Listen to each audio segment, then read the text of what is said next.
North সাউথে আমার দেখা সবগুলো ইভেন্টের মধ্যে এই কোরআন কনফারেন্স অ্যান্ড সিরা এক্সিবিশন এই ইভেন্টটা সবচেয়ে বেশি বেস্ট ছিল।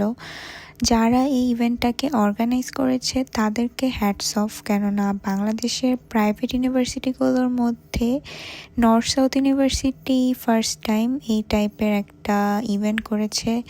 এখানে অনেক টাইপের এক্সিবিশন হয়েছিল। নর্থ সাউথের স্টুডেন্টদের সব প্যারেন্টসদেরও ইনভাইট করা হয়েছিল। এই টাইপের প্রোগ্রাম আমার মনে হয় আরও বেশি করা দরকার। শুধু নর্থ সাউথেই না, বাংলাদেশের যত ইউনিভার্সিটিগুলো আছে প্লাস স্কুল অ্যান্ড কলেজ আছে, ওখানেও যদি এরকম প্রোগ্রাম আরও করা হয় তাহলে স্টুডেন্টরা অনেক বেশি ইসলামিক হিস্ট্রি নিয়ে জানতে পারবে।